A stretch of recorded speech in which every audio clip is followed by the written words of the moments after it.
Richard, Rick, Ricky.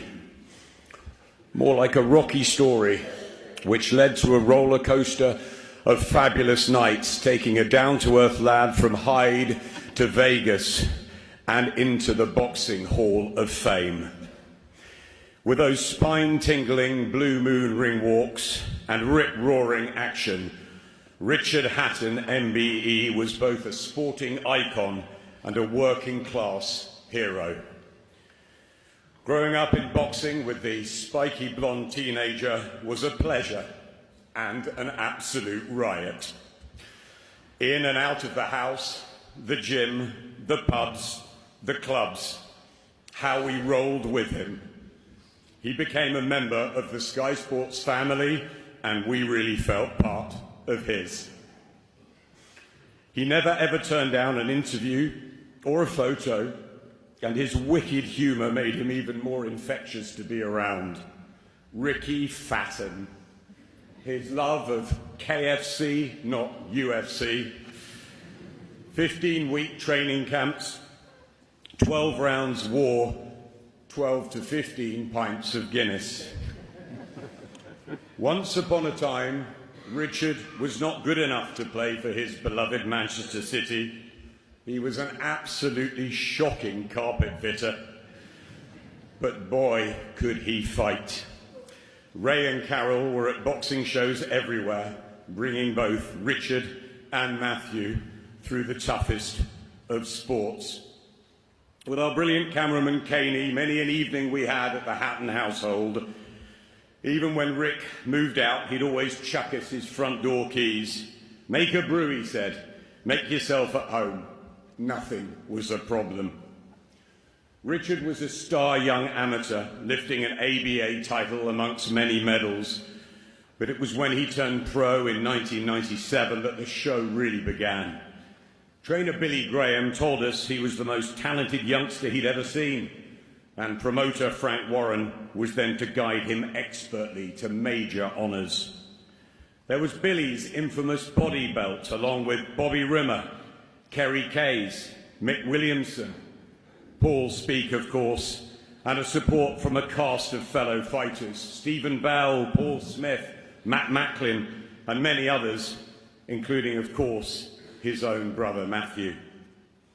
Even Jamie Moore and Anthony Farnell always seemed to be near, both United fans and largely in other gyms, but they all loved Ricky.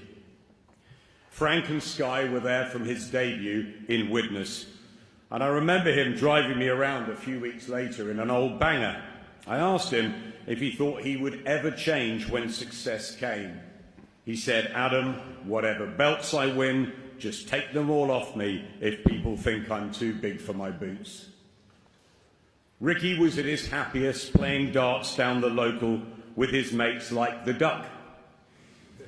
It was his love of a pint and a fry-up which meant the nation fell head over heels. His popularity simply eclipsed everything, most notably when more than 30,000 descended on Vegas for that huge clash with Floyd Mayweather, before we even had social media. The hitman's mix of technical ability, aggression, and lethal body shots lit up boxing. Yes, he could get badly cut, like in his British title win against Jonathan Thaxton, but this just added to the appeal, and he got out of trouble with those venomous attacks, which meant increasing crowds and huge events. Ricky turned the Manchester Arena behind us into his fortress, and he united this city. Which other Blue could have had Wayne Rooney carrying the belts? Liam and Noel did. Half of Corrie wanted to. Half of Manchester, you, me, we all craved being ringside, and for that night after. Ricky also inspired generations to come. I've seen them both here today. Anthony Crawler, Dalton Smith, and others watched as kids high in the stands on Hatton fight nights. And we all remember the early hours of June the 5th, 2005, when Ricky dethroned Kostya Tszyu, forcing the pound-for-pound king to retire after 11 pulsating rounds and lifting the world light welterweight title, etched in fighting folklore forever. Rick promised me he'd be at my wedding the week later, and with Tenerife parties planned, I had my doubts. But of course he was there, and I'm sure many of you will have similar personal moments and memories looking through all the unprecedented outpouring of love. An American venture against Luis Collazo gave Ricky world titles in 2 weights, and after that stunning KO of Jose Luis Castillo, the hitman was unbeaten in 43 when he met Mayweather in a fight for the ages. The build-up was insane. The fans drunk Vegas dry, but the defeat rained hard on Ricky. Rick felt he'd let you all down, and that breaks my heart because he was an incredible fighter who won 45 times with 32 knockouts on some of the biggest stages. Ricky took the defeats to Mayweather and Manny Pacquiao hard, and he was open about his mental health struggles. It's brilliant to see the Ricky Hatton Foundation launched this week. He became a promoter, a trainer, and a sensational after-dinner speaker. Rick was so generous in giving of his time to family, to friends, support to charity, and guiding young fighters, particularly his own son Campbell. And it is Campbell we think of.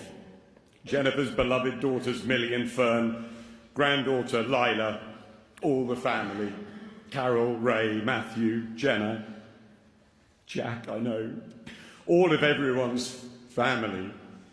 We stand by you all today, all of us, and going forwards. Ricky Hatton's memory and legacy will live on through each of us.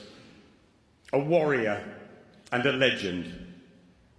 I know, my friend, you never changed, and that's rare. Ricky was always Ricky, relatable and liked by anyone and everyone, the people's champion. I will forever love him, his fights, his friendship, his fun, his adoration of life. We all will. What a ride it was. There is and only ever will be one Ricky Hatton.